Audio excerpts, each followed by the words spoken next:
Welcome back to World Crisis Radio. Phil Berg, deserving of everybody's support. Go to ObamaCrimes.com. Give him a contribution.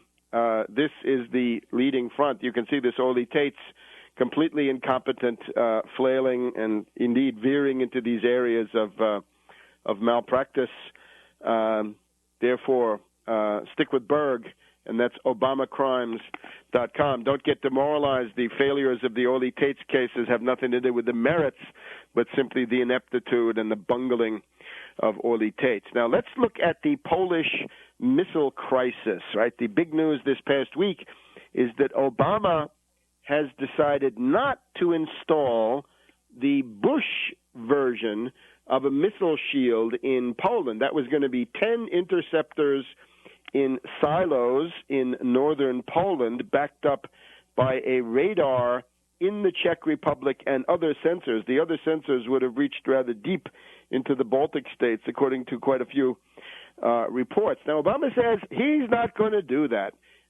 He is going to call that off, and he's going to go with the Aegis missile system later on. Now, this is precisely what we have been predicting over the past 18 months. Remember, the goal of Obama is that the United States steps back from direct confrontation with enemies, but rather employs puppet states and indirect means to try to play one enemy state against the other, the classical essence of imperialism, the so-called buck passing, right? Play Russia against China, play Iran against China, play Iran against Russia, play African states against China, and so forth. Play India against Russia and China, if possible.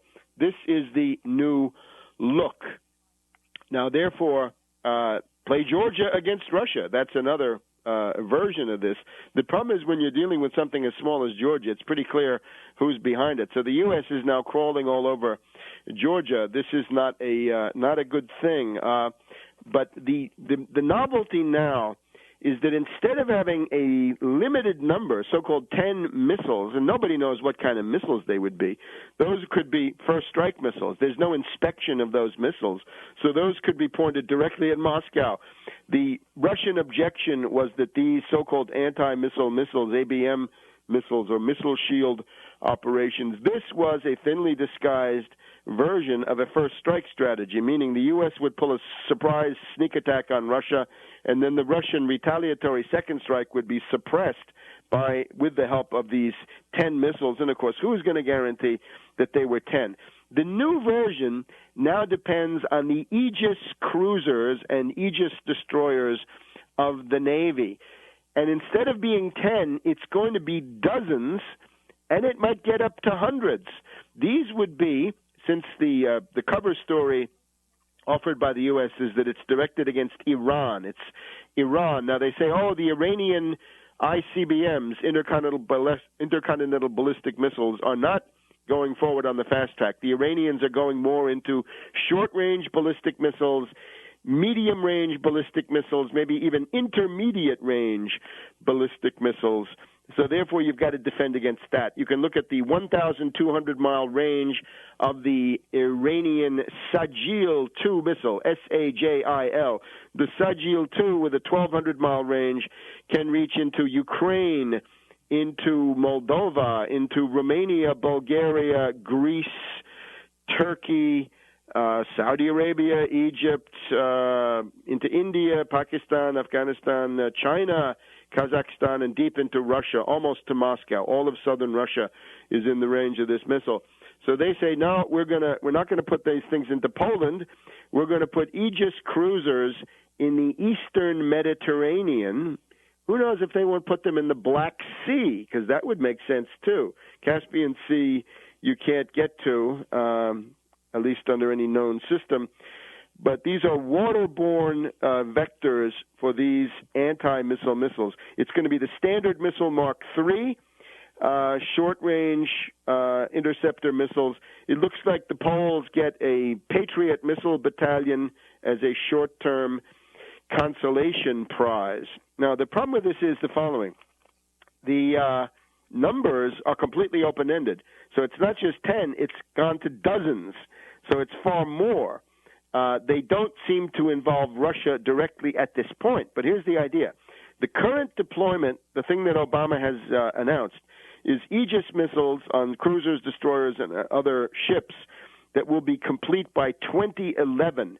But then there's going to be a second generation of Aegis-led, Aegis-directed anti-missile missiles deployed by 2015, and then a third generation by 2018.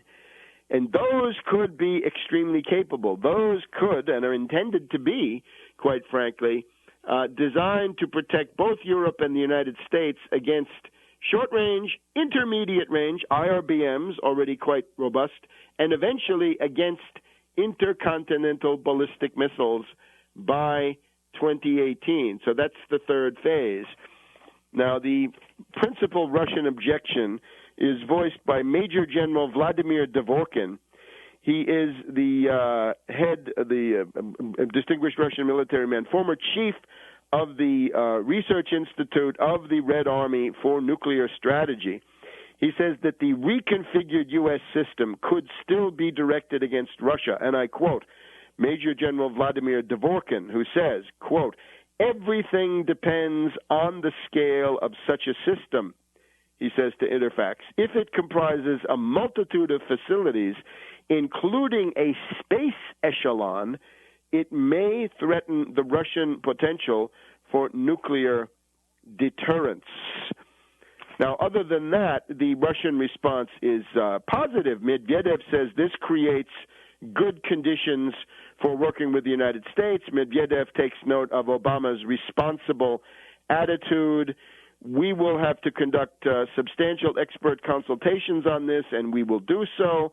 We will work together to develop effective measures against the risk of missile proliferation, measures that take into account the interests and concerns of all sides and include equal security for all countries in Europe. Now, today, Putin also says that this is a brave measure by Obama, but Putin also says, now, why don't you drop your economic warfare measures, which include the so-called COCOM list, in other words, the effective prolongation of the technically defunct but actually quite robust, quite live COCOM list, which means that high-tech equipment cannot be exported, or it's almost impossible, prohibitively difficult to get high-tech equipment, modern computers, things like this exported into Russia. So Putin says, drop that.